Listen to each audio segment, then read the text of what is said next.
નમસ્કાર દોસ્તો, વિડીયોમાં ફરી એક વખત તમારું સ્વાગત છે। વિડીયો જે બતાવવાનો છું એ વિડીયો વધુમાં વધુ શેર કરજો, દરેક લોકો સુધી વિડીયો પહોંચવો પડે।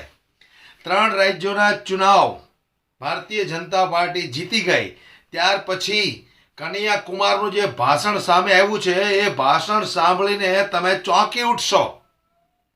કોંગ્રેસ સરકાર રાજસ્થાનમાં, મધ્યપ્રદેશમાં, છત્તીસગઢમાં ચૂંટણી હાર્યા પછી પણ કનૈયા કુમારે કેમ આવી વાત કરી એ વિડીયો મારે તમને સંભળાવવો છે દોસ્તો, પણ વિડીયો ધ્યાનથી સાંભળજો, પૂરેપૂરો સાંભળજો।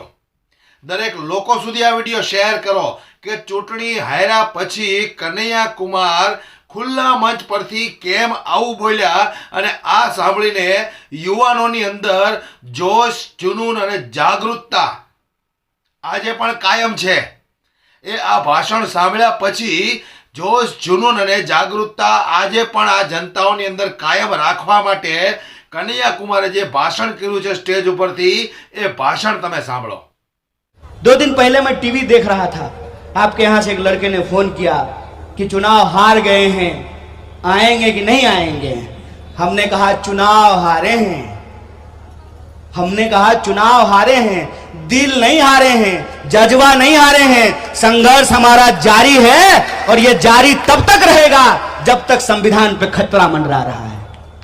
चुनाव जीतने के लिए थोड़ी लड़ रहे हैं, हमारे मन में इस बात का कोई संकोच नहीं है।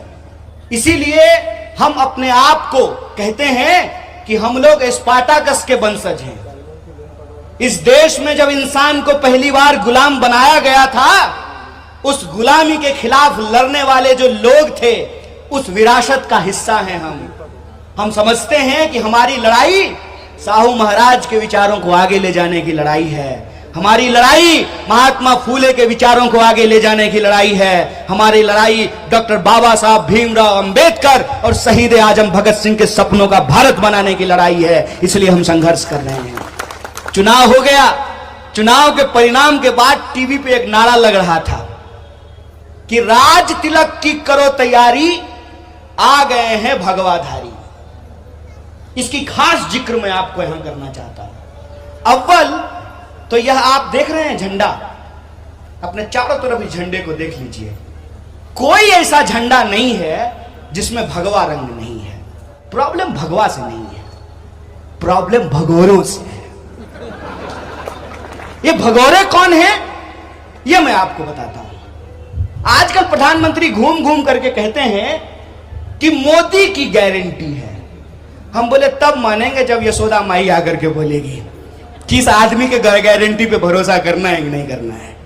और इतिहास का तकाजा देखिए, आपका नाम भी यशोमती है, वैसे मोदी जी एक महिला को छोड़ दिए थे, उनका भी नाम यशोदा है।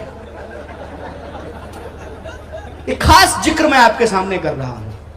दिक्कत भगवा से नहीं है, भगोरों से है। भगवा हमारी संस्कृति है। कैसे?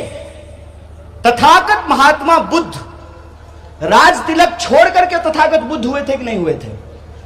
वो राजपाट छोड़ दिए, राज तिलक छोड़ दिए और भगवा धारण कर लिए, समाज सेवा के लिए, लोगों की सेवा के लिए, शांति के लिए, न्याय के लिए, सत्य के लिए, अहिंसा के लिए।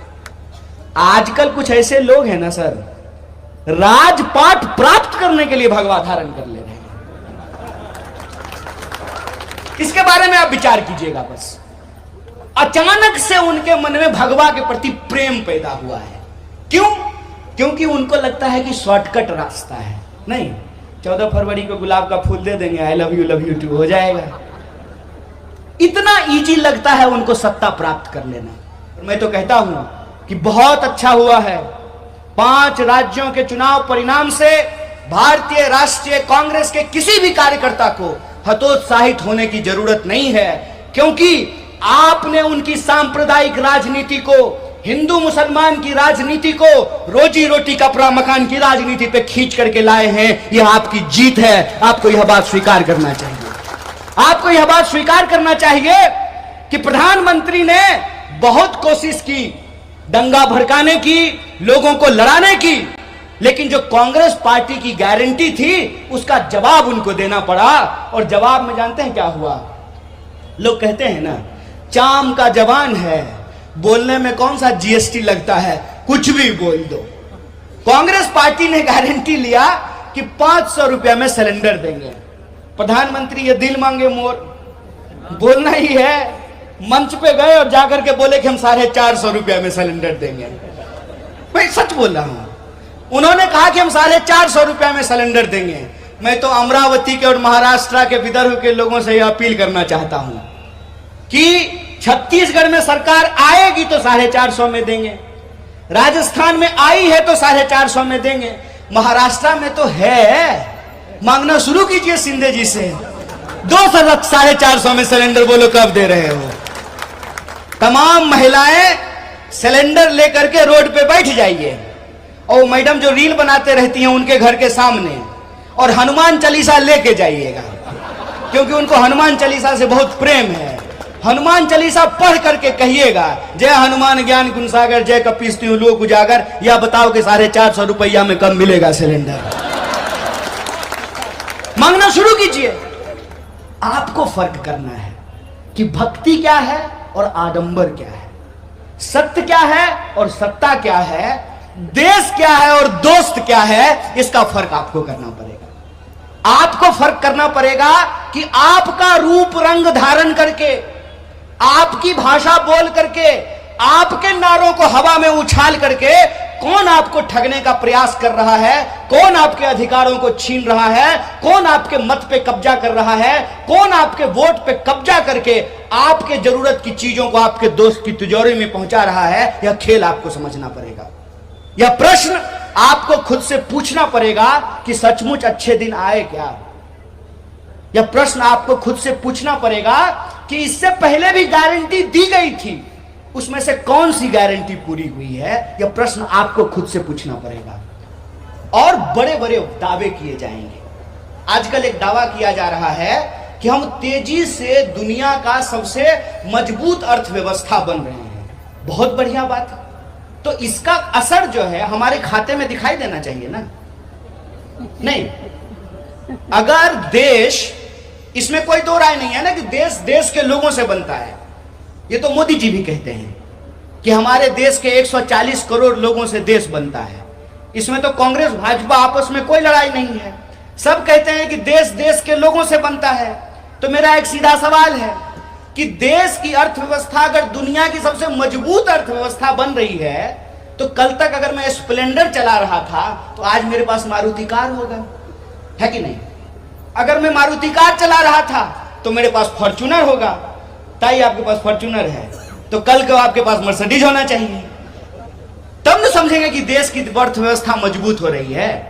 नहीं, हमारे खाते में अगर 50,000 था तो अब हमारे खाते में 15 लाख है।